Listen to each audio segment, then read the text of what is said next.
ალეპოსთან სულ ცოტა ხნის წინ დევნილთა საევაკუაციო მორიგი ავტობუსი დაწვეს. ქალაქში არსებული ვითარება საერთაშორისო პოლიტიკის დღის წესრიგის მთავარი საკითხია. ევროპელი ლიდერები ბრალდებებით კრემლისკენ იშვერენ ხელს. სირიის სიდიდით მეორე ქალაქში ვითარების გამოსწორების გზებზე უნდა იმსჯელონ გაეროს უშიშროების საბჭოზე თუ რუსეთმა საკითხი ორიგჯერ არ დაბლოკა. კრიზისის განმოხტვაზე განცხადებებს აკეთებენ ევროპის დედაქალაქებში. როგორია დასავლური პოლიტიკის შეფასება და რაში ხედავენ გამოსავალს ლიდერები. ევროპის პირველი პირების შეფასებებს ქეთევან ქარდავა გაგვაცნობს. ევროპელი ლიდერები გამოსავალს ასადის რეჟიმის ცვლილებაში ხედავენ. წლებია ამბობენ, რომ მის ხელისუფლებას ქვეყნის მართვის ლეგიტიმაცია არ აქვს. აწარმოებენ კონსულტაციებს და მოლაპარაკებებს სირიის მომავალზე ყველა პოლიტიკურ ძალასთან, ოპოზიციასთან, არასამთავრობო ორგანიზაციასთან, რეგიონში არსებულ მოთამაშეებთან და არ გადიან პირდაპირ კონტაქტზე, როგორც თავად ამბობენ ეგრეთ წოდებულ პრეზიდენტთან. ევროპელი ექსპერტების ნაწილი კი ფიქრობს, რომ თუნდაც ლეგიტიმაციის არ მქონე პრეზიდენტთან საუბარი უფრო შედეგიანი იქნებოდა ამ ხნის მანძილზე, ვიდრე დამასკოსთან საუბარი მოსკოვის ან თეირანის გავლით. ალეპოში ერთ-ერთი ყველაზე სისხლიანი კვირა დაემთხვა ევროკავშირის ლიდერების სამიტს. ამ სამიტს ფონად გასდევდა ამ ორგანიზაციის საკმაოდ მძაფრი კრიტიკა.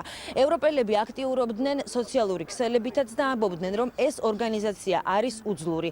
კვირის ბოლოს შემაჯამებელ პრესკონფერენციაზე ევროპული დიპლომატიის მარცხი აღიარა თავად ევროპული საბჭოს პრეზიდენტმა დონალდ ტუსკმა. ტრაგედიის თვითმხილველი ალეპოს მერი ევროკავშირის სამიტის დღეს ბრიუსელში ჩამოვიდა. ბრიტ ჰაჯან ჰასანი ჯერ ევროპული საბჭოს პრეზიდენტმა მიიღო. შეხვედრის შემდეგ დონალდ ტუსკმა მერი ლიდერების დარბაზში შეიყვანა, სადაც ორგანიზაციის ყველა პრემიერთან და პრეზიდენტთან პირისპირ შეხვედრის საშუალება მერს პირველად ჰქონდა.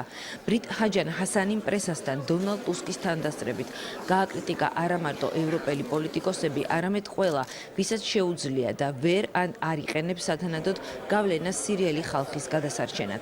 ალეპოს მერმა სამწუხაროდ ჩამოაყალიბა ის, რაც ყველაზე სირიაში გარეშეც სისხლისღვრა წლები გაგრძელდება. ცეცხლის შეწყვეტის უზრუნველყოფა და შესრულება, ჰუმანიტარული დერეფნის გახსნა და უშიშროების საბჭოს მიერ ასადის რეჟიმისთვის ლეგიტიმაციის ჩამორთმევა.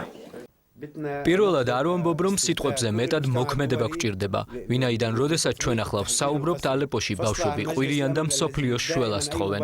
საერთაშორისო საზოგადოებამ კი ამ დრომდე ისიც ვერ შეძლო, რომ ჩვილი ბავშვებისთვის გადაუდებელი აუცილებლობის რძე შეეტანა ალეპოში. საერთაშორისო თანამეგობრობის სიჩუმემ აატირა და სასოწარკვეთაში ჩააგდო ალეპოს მოსახლეობა. ისტორია სამხედრო დანაშაულზე საერთაშორისო საზოგადოების დუმილს იმახსოვრებს და არავინ აპატიებს უმოქმედობას. ჰასანი საუბრობდა 12 მილიონ ტოლვილზე, 3 მილიონ იძულებით გადაადგილებულ პირზე, მსხვერპლზე, რომელმაც 9 მილიონს უკვე გადააჭარბა და 50,000 ადამიანზე, ვინც როგორც მერი ამბობს, ალეპოში სიკვდილს ელოდება. ევროპული საბჭოს პრეზიდენტმა ჟურნალისტებთან განაცხადა, რომ მისთვის ძალიან რთული იყო ალეპოს მერის მოსმენა. სიმართლე გითხრათ, ვერაფერს დავამატებ იმას, რაც უკვე არაერთხელ ითქვა და დაიწერა ალეპოს ტრაგედიაზე. თქვენი სიტყვები და ფაქტები უფრო ძლიერია, ვიდრე ჩვენი ნებისმიერი განცხადება. გთხოვთ დამიჯეროთ, რომ ევროკავშირში არავინაა დისტანცირებული ამ მოვლენებიდან და არავინ არა ინდიფერენტული. მე ვსაუბრობ ინსტიტუტებზე, პოლიტიკოსებზე, რიგით მოქალაქეებზე. ვცდილობთ მაქსიმალურად დაგეხმაროთ და შევძლოთ უფრო მეტი. როგორ უნდა შეძლოს ორგანიზაცია მეტი, როგორც ამას ტუსკი ამბობს, კონკრეტული გეგმა ლიდერებს არ აქვთ. საერთო განცხადებაში ჩაიწერა, რომ გამოიყენებს ევროკავშირი მის ხელთ არსებულ ყველა საშუალებას. სამიტის შემდეგ კრიტიკული იყო შემაჯამებელ პრესკონფერენციაზე მედიაც. 2011 წლიდან არის ომი სირიაში. ახლა უკვე 2016 წელია. თქვენ ისევ ზეწოლის განხორციელების აუცილებლობაზე საუბრობთ. რას გულისხმობთ ზეწოლაში და საერთოდ რას გულისხმობს ევროკავშირის სტრატეგია? გთხოვთ შეწყვიტოთ ევროკავშირის დადანაშაულება. არც ევროპელები არიან და არც ევროკავშირი არის მიზეზი იმ ტრაგედიის, რომლის თვითმხილველებიც ვართ ალეპოში და სირიის სხვა ქალაქებში. ეს ყველამ კარგად უნდა გავაანალიზოთ. ვიცი ძალიან კარგად, რომ არ ვართ საკმარისად ეფექტიანები. სამწუხაროდ ვიცი, ვინც არის ეფექტიანი, მაგრამ არა დაზარალებულებისთვის, ჰუმანიტარული დახმარების აღმოჩენაში, არამედ ალეპოს დაბომბვაში. სამიტის დასასრულს პრეზიდენტის რანგში ბოლო პრესკონფერენცია გამართა მარტინ შულცმა. ევროპარლამენტის პრეზიდენტსაც ნაკლები ძალისხმევისთვის აკრიტიკებენ.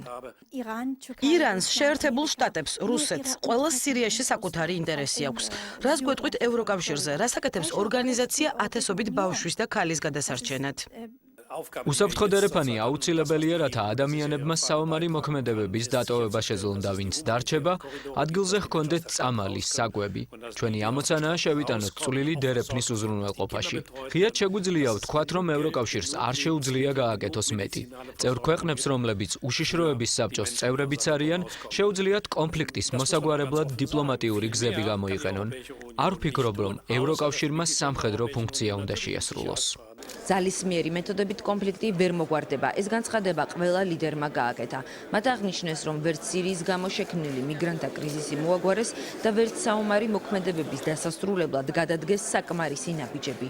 ბევრმა ლიდერმა ღიად გააკრიტიკა რუსეთი, მაგრამ ორგანიზაცია არც ამჯერად აღმოჩნდა მზად, რომ რუსეთისთვის სირიის გამო მათ სანქციები დაეწესებინათ. ასადი და მის უკან მდგომები რუსეთი და ირანი პასუხისმგებლები არიან ალეპოს ტრაგედიაზე. დიდი ბრიტანეთი გამოყოფს 20 მილიონ ფუნტ სტერლინგს უკიდურესად მძიმე სიტუაციაში მყოფი ადამიანების დასახმარებლად. შეძრული ვარ ალეპოს მერის ნაამბობით. მან გითხრა, რომ ვერ დავაბრუნებთ მათ, ვინც ომმა შეიწირა, მაგრამ ჯერ კიდევ შეგვიძლია ვუშველოთ და გადავარჩინოთ ისინი, ვინც ახლა ცოცხალია. შეიძლება რუსეთს სირიის გამო სანქციები დააკისროთ. სანქციებს არ განვიხილავთ, ვინაიდან ეს არ იყო ის გზა, რომელიც საბჭომ წინას ხტომაზე აერჩია.